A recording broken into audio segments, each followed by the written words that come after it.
Hello ladies and gentlemen, this is Blue Maximo, and I just thought I'd pop on the Monster Hunter World, I was going to say Monster Hunter, that does not sound right, the Monster Hunter World beta on Vita Remote Play, because a lot of people were always that tiny bit upset there was never a proper Monster Hunter game for the Vita, and the whole thing here with being able to play it on Remote Play via PS4 might be enough for some people to be like, oh, I guess it feels like I'm playing it on Vita. Me, I'm probably one of those people because playing any sort of like RPG-styled game for long periods, sitting in front of a screen is not something I can do. Now, just before we begin, this probably isn't going to be very representative of your experience, mainly because I'm currently playing on a really shit router due to circumstances outside my control, which means I don't have very good remote play support, so if you see flickering or disconnections in the remote play video, blame my router, not me. But anyway, I'm just going to change to my favorite set of weapons in this beta so far. You can try everything in this beta, which is nice, which is the hatchets. Now, this is being played over Vita Remote Play. There's your buttons to prove it. There's a couple of things that we can change, though, to make this ever so slightly more interesting. Now, the game's kind of got a problem where, say, if you're using a ranged weapon, or if you're using the sling, which is something you get when you have melee weapons. I just need to go get this stone over here too. Right, I need to put these away first, and now I need to get the stone. There we go. So when you're using, like, the slinger, for example, you have to use L2 and R2, which is kind of annoying, because it means that you basically have to stop in place and just use, like, it feels like you need 3 thumbs in order to aim and select this correctly. And there's a couple of other things as well, like using L1 to swap your weapons and stuff like, and your weapons and your items and stuff like that. But we'll get into that. So, let's get into the options menu, shall we? So we have the controls over on the second screen, and you can change what way you go depending on the facing of the camera. I don't know why you'd change that from type 1. You can turn off auto sheathing your weapon. You can change dash to this button and R1, or just having it be one or the other. I'd keep it like that if I were you. And here's your option to swap L1 and L2, R1 and R2. You can actually swap both of them as long as some of them individually, but I don't know why you'd do it for one or the other in this case. You can also change the radial menu settings. Now, the radial menu is something that's interesting because the way the radial menu works in this game is that if you're holding the L2 button, you can either use the square and circle buttons to swap your item like normal, and you can use the triangle and X to swap things like ammo for ranged weapons. So if I were to use the bow, for example. And then you've got this little radial menu that shows up on the right here that you use the right stick to select something for, then you release it to select or remove an item. However, I find that radial menu to be a bit of a pain in the ass as well, which is what the final option is for, item control settings. If you change this to 3, the radial menu doesn't actually come up at all, which is actually really nice, because it means that you can't accidentally bump the analog stick and select an item that you don't want to use.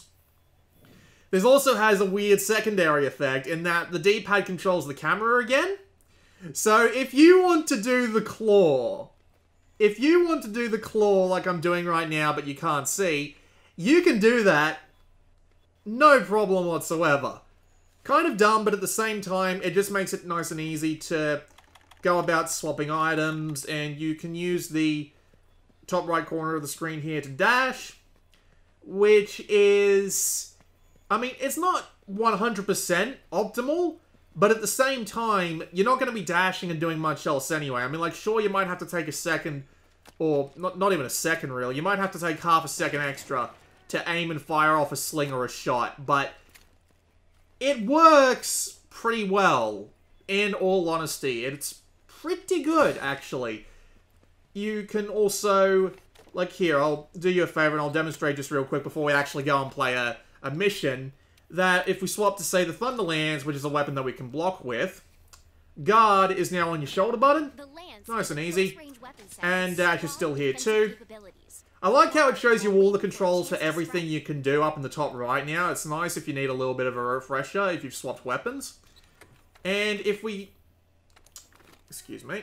If we go and select the English! Not my biggest suit today. If we go and select the bow, I can draw it on R1 and fire off a shot, and I can aim my charge shot. Focus on your distance while loosing arrows. And of course, R2 to put it away and run for my life, which is something I did a lot when I was trying out the bow in this. So, yeah, I just figured I should do a video on this and let people know about it. There's your, holding your L1 and using the face L2, the touchscreen, and swapping your items and your, types of shots.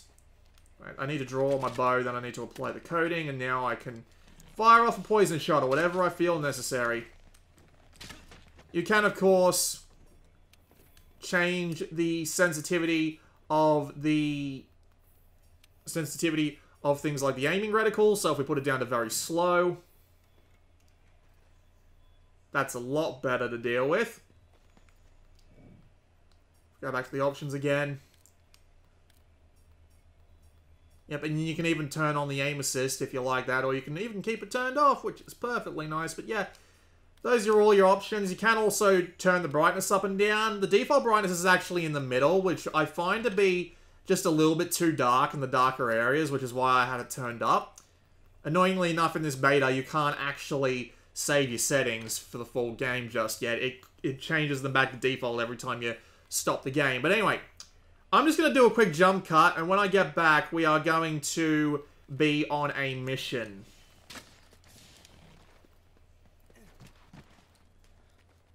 Alright, so off we go on a mission. This is the second mission in the beta. It's a surprisingly annoying fight with a dinosaur that's made entirely of rocks, so you have to be very careful about it. We need to go and find some footprints and stuff in order to start finding our way to wherever this little dinosaur is hiding. Unfortunately, we don't find a bunch of it. We don't find a bunch of it from the area that I started from straight away, so we just need to go and have a little bit of a look around before we actually find anything in the way of footprints. I actually like the Scout Flies. I've played Freedom Unite and 4 Ultimate, and I think a little bit of Generations, but the Scout Flies are probably my favorite thing in this series, and they only just showed up in World, that let you do things like find footprints and stuff, find consumables easier, and just make it easier to deal with finding dudes. The Scout Flies have found something. Go get a closer look. Right, there are the footprints, and they're going this way, so I assume Great. more footprints we'll be looking for will be up this way, and we've drawn the attention of some The Scout Flies will hide once the fight breaks some out. tiny little dinosaurs. And I need to learn to dodge. I'm not very good at Monster Hunter, so I apologize. I apologize if my gameplay offends you.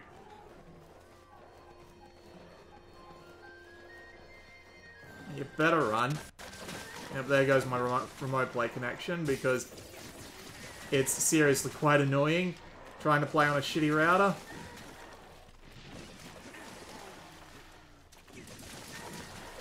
There we go. That ought to do the trick. Not that, that.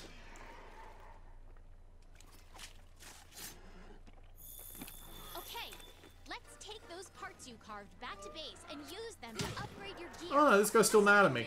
Normally, oh, I'm using potions. I should not be using potions this early on. Ow.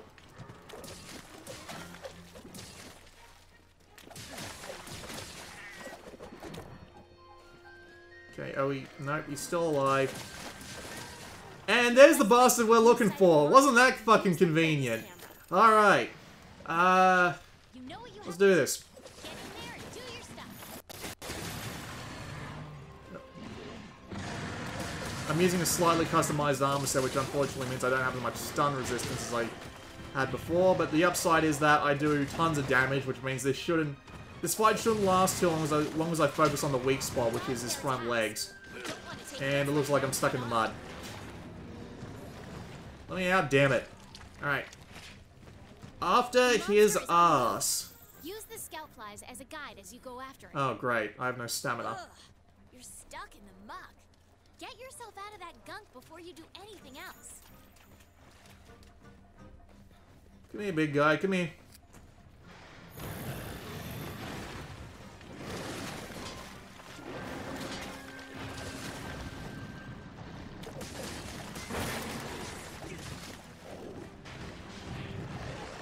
not gonna go into the gameplay or anything like that. This is just a demonstration of how it works, how well it works in remote play.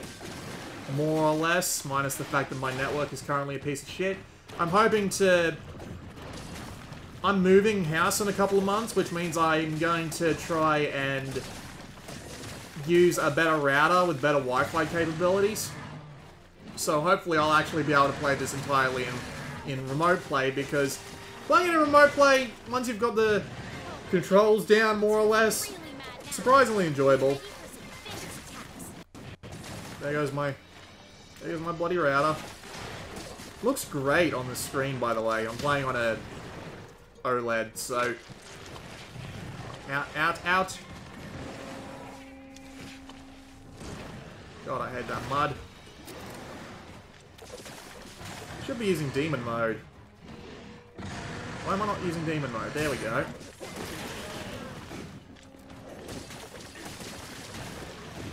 Ow.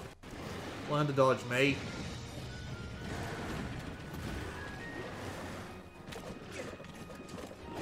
Turn off.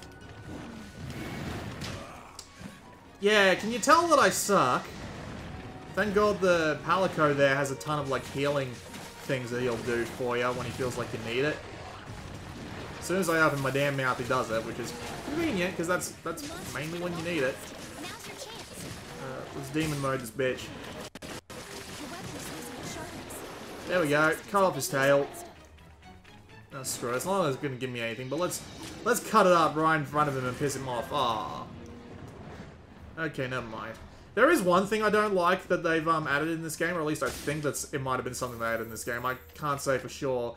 But if you're drinking like a health potion or something, and you get hit, it'll actually count as a use of the potion, but won't give you like the end result, whether it be like giving you your health back or whatever. And I can't stand that. That seems entirely pointless. Like, I get not letting me use it if I get hit, and I get like consuming it. But don't do both at once, because it makes no sense.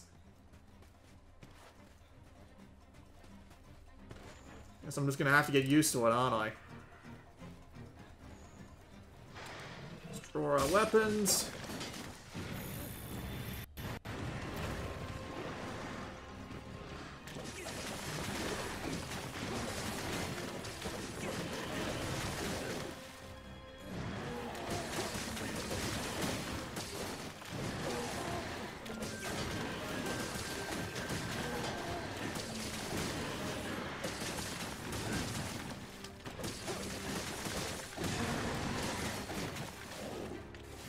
Back off and let my stamina recharge.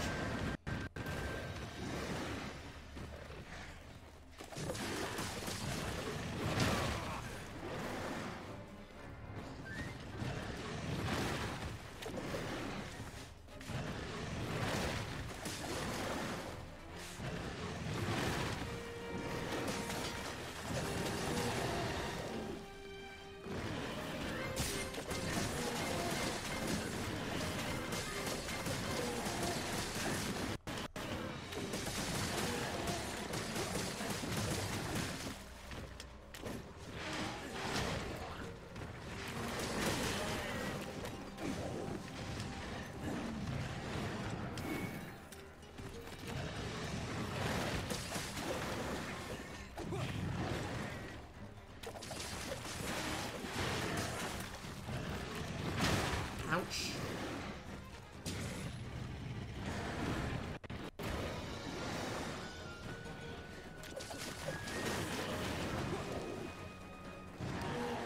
Thin blades.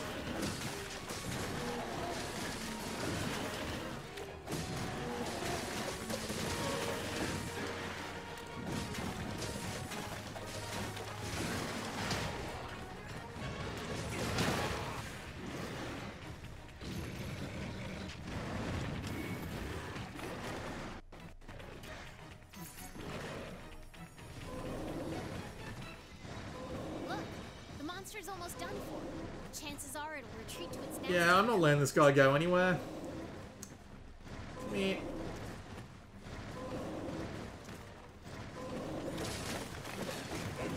Oh, almost got on top of it.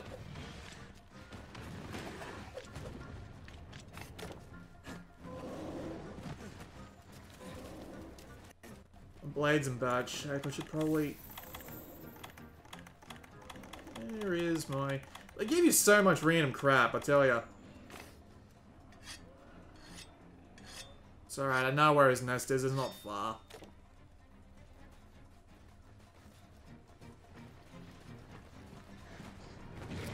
Oh, he decided not to actually head all the way back to it. That's a little odd, but okay.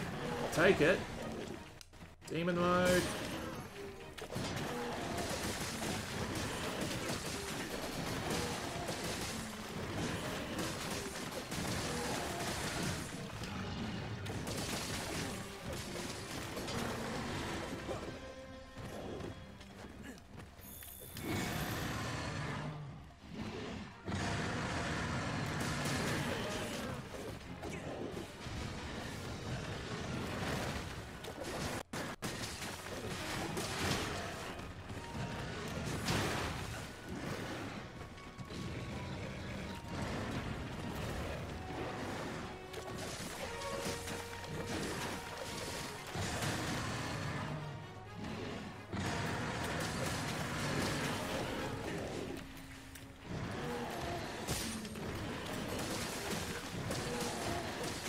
Come on, surely you're dead.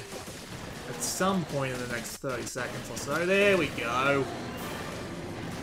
Alright, so that was a quick look at Monster Hunter World being played on remote play. This Vita actually handled it a lot better than my personal Vita, which there really shouldn't be that much of a difference between them. One's a fat Vita from Australia, which is my personal one, and this one's my fat Vita from Japan, so I don't know what the difference is there, but oh well.